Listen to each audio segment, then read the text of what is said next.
सहजयोगी वसंतराव मोतीराम काळे यांच्या पुढाकाराने वाणी येथे आयोजित करण्यात आलेल्या विशेष एकदिवसीय वैद्यकीय व आध्यात्मिक सेमिनारमध्ये सहजयोग वैद्यकीय क्षेत्रातील तज्ज्ञ डॉक्टर संदीप राय आणि डॉक्टर मधु राय यांनी सहजयोग ध्यानधारणेचे मानवी आरोग्यावर होणारे परिणाम, वैज्ञानिक आधार आणि त्यांचे वैद्यकीय महत्त्व याविषयी सखोल मार्गदर्शन केले.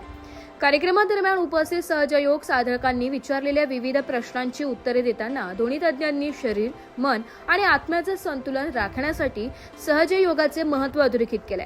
आतापर्यंत हजारो सहजयोग साधकांना निरोगी व संतुलित जीवनशैलीचा मार्ग दाखविणारे डॉक्टर मधुर राय यांनी श्रीमाताजी निर्मला देवी यांनी दिलेल्या सहजयोग तंत्राचा उपयोग करून अनेकांना आरोग्यविषयक लाभ मिळाल्याचं सांगितले. यावेळी डॉक्टर संदीप राय यांनी त्यांचे वडील दिवंगत डॉक्टर उमेशचंद्र राय यांनी सहजयोग ध्यानतंत्रावर केलेले संशोधनाची माहिती दिली. त्यांच्या संशोधनातून सहजयोगातून मानसिक तणाव कमी होणे, मन शरीराची संबंधित आजारांमध्ये सुधारणा होणे तसेच आरोग्याच्या विविध समस्यांवर सकारात्मक परिणाम दिसून आल्याचं त्यांनी नमूद केलंय. हे संशोधन आणि कार्य पुढे नेण्याचे काम डॉक्टर मधु राय आणि त्यांचे सहकारी करत असल्याचं त्यांनी सांगितलंय. डॉक्टर राय यांनी सांगितले की आधुनिक जीवनशैलीमुळे उच्च रक्तदाब, मायग्रेन, दमा, मानसिक तणाव आणि नैराश्य यांसारख्या मनशरीराची संबंधित आजारांचे प्रमाण वाढत आहे. नियमित ध्यानधारणा आणि कुंडलिनी जागृतीमुळे शरीरातील ऊर्जा संतुलित होत असून मानसिक स्वास्थ्य सुधारण्यास मदत होते. त्यामुळे व्यक्ती अधिक शांत, संतुलित आणि सकारात्मक बनते. मार्गदर्शनादरम्यान मानवी शरीरातील सूक्ष्म नाडी संस्था, ऊर्जा केंद्रे, चक्रे आणि कुंडलिनी शक्ती याविषयी सविस्तर माहिती देण्यात आली आहे. शरीरातील सुप्त कुंडलिनी शक्ती जागृत झाल्यानंतर ती विविध चक्रांतून प्रवास करत व्यक्तीला अंतर्मनाशी आणि सार्वत्रिक चैतन्याशी जोडते असे त्यांनी स्पष्ट केले. ध्यानाच्या नियमित सरावातून साधक विचाररहित जागरूकता या अवस्थेपर्यंत पोहोचू शकतो. या अवस्थेमुळे मानसिक शांतता, एकाग्रता आणि आत्मविश्वास वाढतो. ध्यानधार दरम्यान जाणवणाऱ्या थंड लहरींच्या अनुभवातून शरीरातील ऊर्जेचे संतुलन आणि अंतर्गत स्थिती ओळखण्यास मदत होत असल्याचं त्यांनी सांगितलंय. सेमिनारमध्ये यकृताचे आरोग्य, चक्रांची उजवी डावी बाजू संतुलित ठेवण्याचे महत्त्व, दैनंदिन जीवनात ध्यानधारणा कशी करावी तसेच विविध शारीरिक तक्रारींवर सहयोगाच्या माध्यमातून कशा प्रकारे सकारात्मक परिणाम साधता येतात याचे प्रात्यक्षिक मार्गदर्शन करण्यात आले.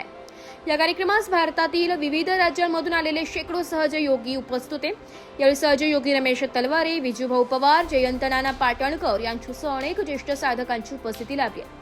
कार्यक्रमाच्या शेवटी वसंतराव मोतीराम काळे यांनी उपस्थितांचे आभार मानत भविष्यातही अशा मार्गदर्शनपर कार्यक्रमांचे आयोजन करण्यात येणार असल्याचं सांगितलंय. सहजयोगाच्या माध्यमातून आरोग्य, मानसिक शांतता आणि आध्यात्मिक उन्नतीचा संदेश देणारा हा कार्यक्रम साधक जैसे श्री हनुमान श्री राम को बोलते हैं, काम काज करने को आतुर, काम काज करने को आतुर. तो श्री माता बोलती हैं आपका काज क्या है? आपका काज सहजयोग और सहजयोग करना और उसको फैलाना आपका कार्य है. तो सबसे बड़ा कार्य आपका है कि सहजयोग का प्रोपोगेशन करें, क्योंकि उसी से देवी प्रसन्न होंगी और अगर देवी प्रसन्न है तो आपका काम हो गया. सहज योगा तो एक छोटा सा एस्पेक्ट है श्री माता जी का. हमें श्री माता जी को पकड़ना है. श्री माता जी का मैं तो ये मानता हूँ कि बस साड़ी का पल्लू का एक कोना पकड़ के रखिए तो आपको तीनों लोकों से पार करा देंगी वो.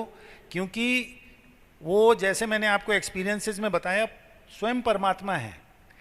उन्होंने लेक्चर में बताया मैं ये महामाया रूप में रहती हूँ बेटा, नहीं तो क्या आप मेरे पास आ सकते हो?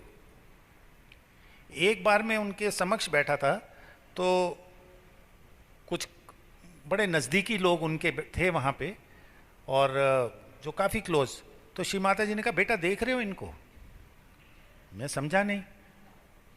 तो उन्होंने बोला देखो ये लोग मेरे इतना करीब हैं कि ये अंधे हो गए, इनको दिखता ही नहीं मैं कौन हूँ.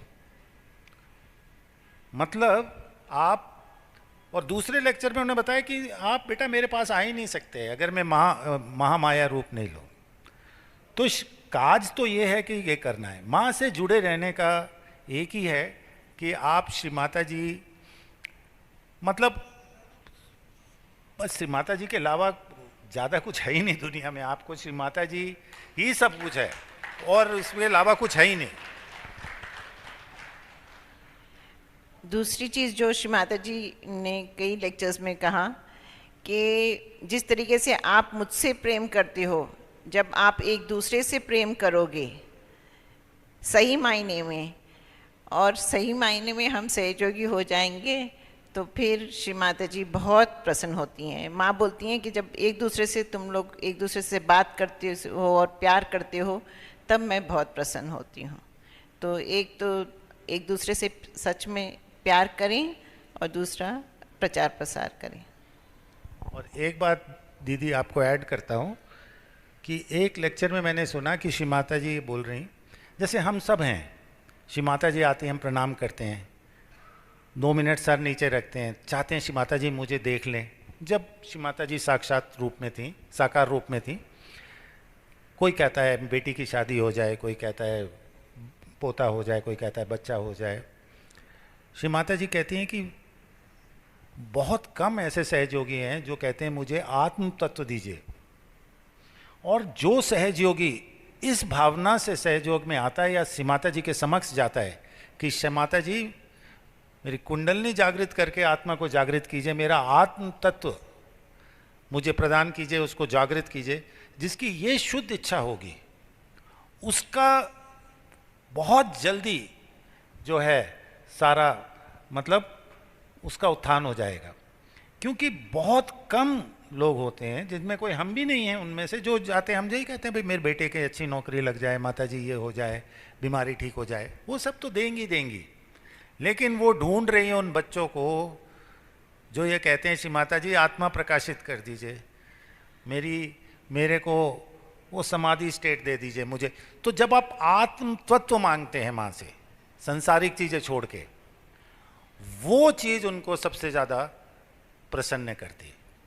और श्री माता जी जैसे इन्होंने बताया, ये मेरे बारे में बता रही थी कि एक बार श्री माता जी को सहयोगी माँ बोलते हैं, उन्होंने कहा श्री माता जी को टेस्ट करो इधर से प्रिक करके। तो बहुत सारे उधर डॉक्टर वॉक्टर सेवा में थे, ये थे, तो मैं यंग डॉक्टर था, बहुत अपने आप को कॉन्फिडेंट, मैंने कहा इसमें क्या है, मैंने जाके प्रिक कर दिया श्री माता जी को। प्रिक किया, 1 ड्रॉप ब्लड था, उसको उस पे डालना था ग्लूकोमीटर पे और देखना था। मैंने कहा मेरे बाएं हाथ का खेल है, इसमें क्या है। करा एरर आ गया मीटर में, तो माँ का 1 बूंद ब्लड वेस्ट हो गया। मैंने कहा एक बार तो हो जाता है, मैंने दोबारा कर दिया।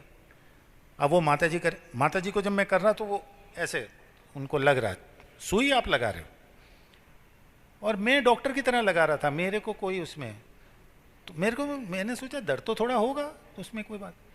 फिर मैंने लगाया, वो बूंद निकाल के फिर नहीं हुआ। अब वो सारे सर सीपी और जितने युवा शक्ति जो लीडर्स थे, अब वो मेरे को घूरने लगे कि यार ये कैसा डॉक्टर है, क्या कर रहा है, श्री माता जी का एक छोटा सा टेस्ट नहीं कर पा रहा है ये। अब दुविधा ये आ गई कि तीसरी बार प्रिक करूं या चुपचाप चला जाऊं कि भाई नहीं हो रहा मेरे से।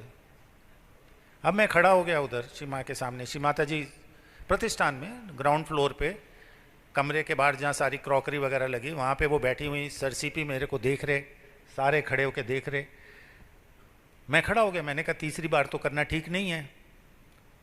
और तो श्री माता जी ने कहा बेटा आपने मुझे प्रिक किया, आपने मुझसे आज्ञा मांगी क्या। मैंने कहा श्री माता जी गलती हो गई, नहीं माने। बोले कान को हाथ लगाइए, कान को हाथ लगा के क्षमा मांगिए मेरे से। अब मैं वहाँ पे डॉक्टर खड़ा होके कान पे हाथ लगा के पैर झुक के क्षमा मांगी। खैर मैं सहयोग तब करता था, तो मेरे लिए तो बोली क्षमा मांगिए, अब करिए। अब करा तो वो एक बार में हो गया। तो श्री माता जी संसारिक रूप में जब थी, पर आप ये कैसे भूल गए, वही वाली बात कि आप ये कैसे भूल गए कि ये आदिशक्ति हैं। बिना परमिशन के आप ऐसे कर रहे हो जैसे किसी नॉर्मल आप पेशेंट को करते हो। तो ये उन्होंने एहसास हमको ही नहीं बहुत लोगों को दिए। और एक आध बार मैंने ब्लड प्रेशर लिया तो उनको दर्द हुआ बहुत, तो वो बोले, श्री माता जी ने कहा आपने मुझे बहुत दर्द कर दिया। मैं श्री माता जी बहुत क्षमा मांगिए मेरे से, क्षमा मांगी। मैं क्षमा मांगी। बोले आप ये क्यों लेते हैं। अब मेरे को सर सीपी बोलते थे, आप जाके माता जी को चेक कर लो। अब मैं बोला सर सीपी मेरे को कहते हैं और बाकी। बोले आप सहयोग में मेरी वजह से आए हैं, सर सीपी की वजह से आए हैं? मैंने कहा माता जी मैं तो आपकी वजह से आया हूँ। फिर अब क्षमा मांगिए मेरे से। तो जितने अच्छे अच्छे एक्सपीरियंसेस मैंने आपको बताए हैं आज तक, तो ऐसे मुझे डांट भी बहुत पड़ी है, ऐसा नहीं है, लेकिन वो सब माँ की तरह, श्री माता जी की तरह, मतलब जैसे एक माँ अपने बच्चे को करती है कि उनको जैसे सिखाना कि एक बार उनको ये कहा, मैंने कहा श्री माता जी, वो जैसे ये बता रही थी कि बहुत घबराहट हो गई कि कुछ, तो मेरे से बोली ये घबराहट कैसी? मैंने झुक के प्रणाम किया तो उन्होंने अंदर देख लिया, बोली ये घबराहट कैसी? मैंने कहा श्री माता जी मेरे को आपकी सेवा में भेजते हैं। उस टाइम थोड़ा श्री माता जी की तबीयत नरम गरम चल रही थी।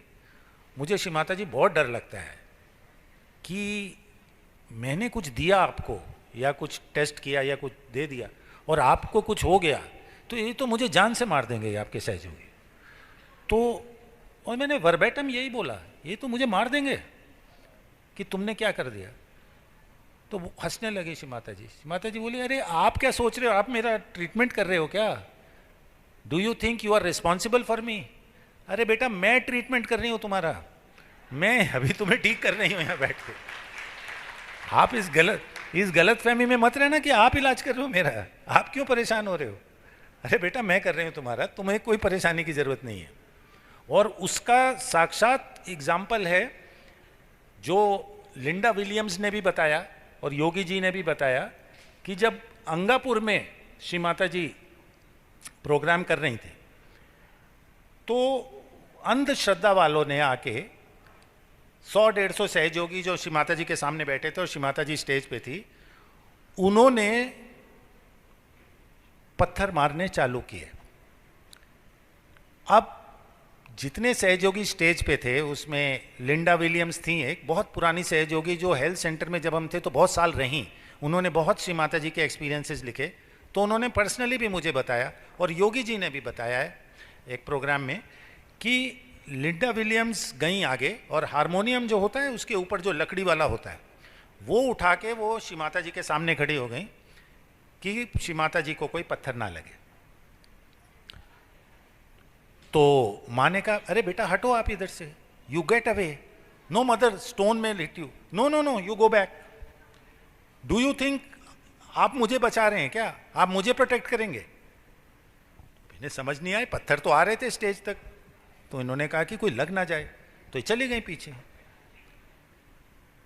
योगी जी आए सामने और खड़े हो गए कि भाई श्री माता जी को कुछ, तो बोला योगी गो बैक, पीछे हटिए। श्री माता जी दे आर थ्रोइंग स्टोन्स। अरे तो आप क्या मुझे प्रोटेक्ट करोगे? कैन यू प्रोटेक्ट मी और are you there to protect me और I have to protect all of you? अब इन्होंने कहा कि ठीक है। अब ये जैसे ही पीछे आए, इनको दिखा श्री माता जी के सामने एक पूरी वाइब्रेशन की दीवार बनी हुई है, एक चादर, एक वाइब्रेशन की चादर जिसके अंदर वाइब्रेशन के रूप में सारे देवी देवता एक के ऊपर एक, जैसे आपके चक्रों में स्थित हैं कुंडलनी पे। महालक्ष्मी वो लाल कपड़े और वैसे में नहीं, महालक्ष्मी वाइब्रेशन में, श्री कृष्ण वाइब्रेशन में, और ये सारी वाइब्रेशन की जो चादर है एक धुएं जैसी, इसमें सारे देवी देवता और सारे पत्थर आ रहे और चादर से पहले नीचे गिरते जा रहे, कोई चादर को टच भी नहीं कर पा रहा, और वो दीवार माँ के सामने। और तब एहसास हुआ सहयोगियों को। ब्युरो रिपोर्ट, नाशिक लोकशाही न्यूज, नाशिक।